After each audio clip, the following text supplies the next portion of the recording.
Latvijā elektroenerģijas rēķini pieaug, un aizvien biežāk patērētāji uzdod jautājumu, kāpēc mēs maksājam vairāk nekā mūsu kaimiņi? Atbilde daļēji izslēpjas uzņēmumā, kura vārds parasti neparādās virsrakstos. AST, jeb vienkāršāk sakot, augstsprieguma sadales tīkls. Mūsu pārvades sistēmas operators. Šis ir valsts uzņēmums, kurš jau iepriekš ir izpelnījies plašu kritiku saistībā ar savu darbības veidu, saistībā ar smagiem cenu paaugstinājumiem pa viņu pakalpojumu un arī saistībā ar ļoti treknu un kuplu valdi. Kad salīdzinām datus ar Lietuvu, Igauniju, Somiju un Norvēģiju, aina kļūst skaidra. Latvija izlec kā spilgts piemērs tam, kā sistēma var būt dārga, bet nevienmēr efektīva. Pie līdzīgiem vai pat mazākiem personāla izdevumiem un ar daudz mazāku pārvadītās elektroenerģijas apjomu, AST rādītāji kļūst graujoši. Izmaksas uz vienu vienību Latvijā ir visaugstākās reģionā. Tajā pašā laikā Somija un Norvēģija ar daudzkārt lielāku elektroenerģijas apjomu spēj uzturēt sistēmu pat 6 reizes lētāku. Kāpēc Latvijā pārvaldes sistēmai jāizmaksā tik dārgi? Vai uzņēmums tiek pārvaldīts neefektīvi? Vai patērētājiem tiek uzlikta nesamērīga nasta? Un pats galvenais, vai kāds vispār atbild par šo situāciju? Tas ir jautājums, uz kuru atbildi gaida ik viens, kurš ik mēnesi saņem elektrības rēķinu.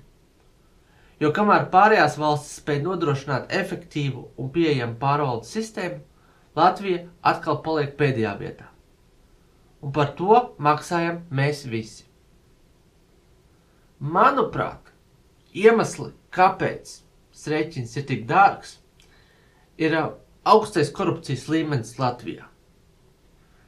Līdzīgi incidenti ir bijuši arī jau ar Air Baltica, kur valdē tiek pumpētas iekšā lielas naudas, bet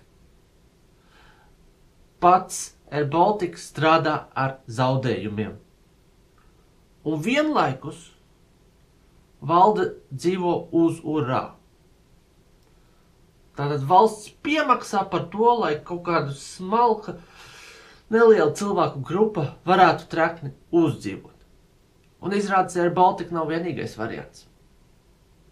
Sadales tīkls ir arī viens tāds gadījums, par ko visiem jāmaksā, grib vai negrib. Jo šeit nav iespēja izvēlēties, šeit nav iespēja no tā visa tikt prom. Fundamentāla problēma, protams, ir tāda, ka Latvijā korupcijas noziedzības un apkarošanas birojas strādā pēc neoficiālā moto. Mēs izmeklējam kaut ko, bet mēs neteiksim ko, un korupcija nav. Tā ļoti daudz lietas tiek nobeigtas. Slepenībā, klusībā, aizbildinoties ar kaut kādiem noslēpumiem. Un korupcija dzīvo uz urā. Un pat, ja viņa tiek pieķerta, sodi ir nesamērīgi maigi un faktiski pat stimulē korupciju. Tas viss plašākā kontekstā Latvija tik ļoti moka, jo Latvija vēl ar vienu ir neformāli okupēta.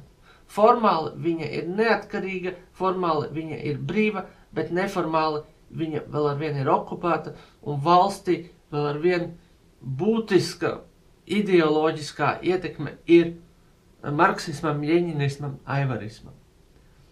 Tad vēl ar vienu pie teikšanas ir cilvēki, kuri jau no 90. gadu sākuma skaidri demonstrēja, ka viņa valdības stils iet ļoti cieši roku rokā ar masīvu valsts resursu izzakšanu. Aivars Lembergs, tur, protams, ir tāda lielā svētā ikona. Viņš parādīja, kā to vajag darīt, kā var privatizēt, kā var izmantot valsts pozīciju, lai sagrābtu milzīgas vērtības, bet, protams, arī daudz citi tā ir darījuši. Un, tas viss turpinās.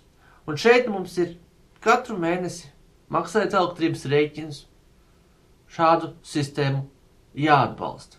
Tas nav godīgi, tas nav taisnīgi. Pret to vajag cīnīties. Paldies, ka skatījāties. Paldies, ka klausījāties.